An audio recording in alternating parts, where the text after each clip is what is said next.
धनिया लगाएंगे। बनिया बनाने के बाद आप इसको हाथ की मदद से ऐसे पंच कर दें ताकि इनका जो लेवल है वो एक जैसा हो जाए और इसके ऊपर जो रोड़ियाँ वगैरह हैं वो नीचे गिर जाए।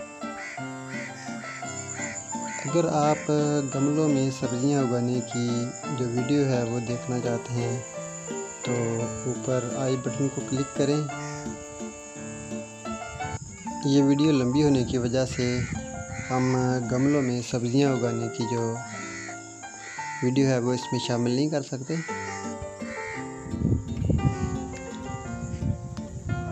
दोस्तों, बनिया बनाने के बाद आपने हाथ की मदद से इनके ऊपर जो सख्त मिट्टी के ढेले हैं या रोड़ियाँ वगैरह आप इसको कह सकते हैं, इसको आपने हाथ की मदद से नीचे गिरा देना है ताकि बीज लगाने में आसानी हो और उनके ऊपर जो मिट्टी है वो बराबर आ सके। दोस्तों, बनिया हमारी तैयार हो गई हैं, आप देख सकते हैं माशाल्लाह ज़बरदस्त है। इसी तरीके से आपने ये जो सीड लगाने के लिए बनिया है ये आपने तैयार कर लेनी है। इनका फ़ायदा ये है कि पानी इसके जो खालियाँ बनी हुई हैं इसके नीचे रहेगा और ऊपर सिर्फ इनको पानी की रीस जाएगी और बीज का जो उगाव है वो बड़ा ज़बरदस्त होता है। इससे आगे हम यहाँ पे धनिया वगैरह लगाएंगे और ये जो आगे एक क्यारी बनाई है इसके अंदर हम लगा देंगे मेथी।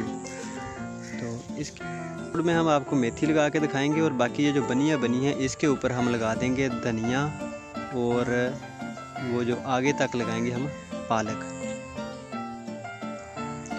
तो ये पालक का सीड है, ये लगाना कोई मुश्किल काम नहीं है। आप देख रहे हैं कि बड़ी आसानी के साथ आप हाथ की मदद से इसको लगा सकते हैं।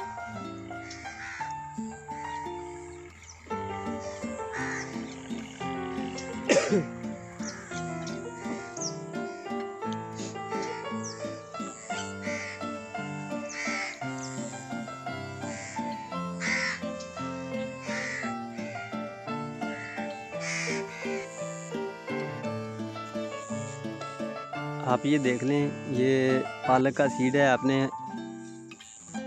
2-3 सीड लेने हैं और ज़मीन के अंदर लगा देने हैं। बस थोड़ा सा पुश करना है और छोड़ देना है, मिट्टी खुद ब खुद इसके ऊपर आ जाएगी। ज़्यादा गहराई में नहीं लगाना।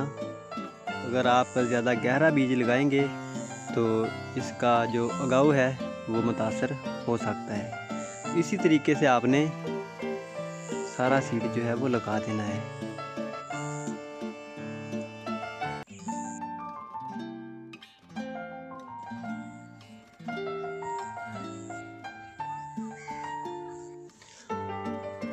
तो ये धनिया है, इसी तरीके से हम धनिया को भी लगा देंगे।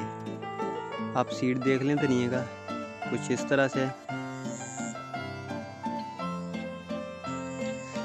इसको भी हम उसी तरीके से लगाएंगे जैसे हमने पालक का सीड लगाया है। आप धनिया को भी उसी तरीके से खेलियों के ऊपर लगा दें। इस तरह अगर आप सीड लगाएंगे तो ये बहुत ही ज़बरदस्त धनिया हमें देखने को मिलेगा।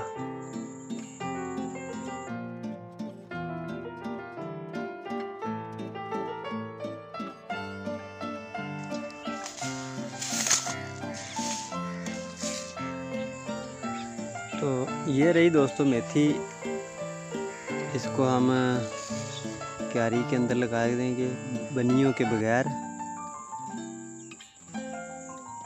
बस इसका आसान तरीका ये है कि अपनी क्यारी बना लेनी है, उसको बिल्कुल उसका लेवल एक कर लेना है और ऐसे आपने छट्टा कर देना है और उसके बाद पानी लगा देना है। ऐसे हाथ से थोड़ा सा ताकि इसके बीज के ऊपर हल्की हल्की सी मिट्टी, ज़्यादा मिट्टी इसके ऊपर डालनी नहीं है। बस ऐसे हाथ की मदद से इसको जैसे वाइब्रेट कर देना है ताकि मिट्टी इधर से उधर थोड़ी बहुत ही हो जाए। और ये जो बनिया हमने बनाई है क्यारियों को सेपरेट करने के लिए, तो बेहतर है दोस्तों आप इन बनियों के ऊपर आप मूली का सीड लगा दें। अलग से क्यारी बनाने की कोई ज़रूरत नहीं है, आप इन्हीं के ऊपर सीड लगा लें तो काफ़ी अच्छी मूलियाँ आपको देखने को मिलेंगी इंशाल्लाह। और इसके ऊपर अगाव भी बड़ा ज़बरदस्त होगा। ये खाली हमने बनाई है इसको पानी लगाने के लिए, तो इसकी जो बनियाँ हैं इसके ऊपर भी हम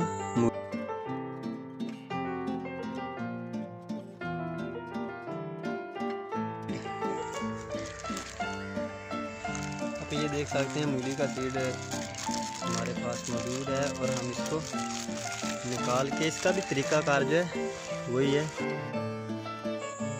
मूली का सीड जो है वो आपने सिर्फ एक सीड लेना है, सिर्फ एक सीड है।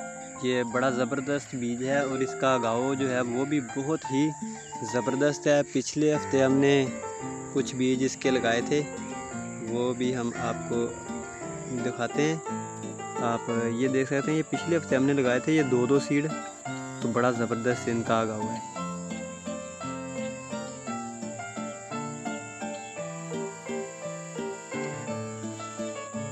तो इस दफ़ा हम सिर्फ एक बीज लगाएंगे। सीड लगाने के बाद हम इसको पानी लगा देंगे। अभी रात हो गई है और आप देख रहे हैं ये पानी भी इसको लग रहा है।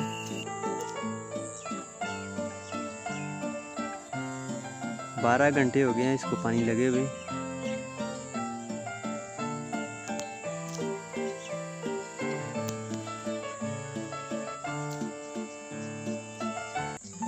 मोहतरम नाजरीन, आप देख सकते हैं कि हमारी सब्ज़ियां जो हमने लगाई हुई हैं इसको अब 1 हफ़्ता हो गया है।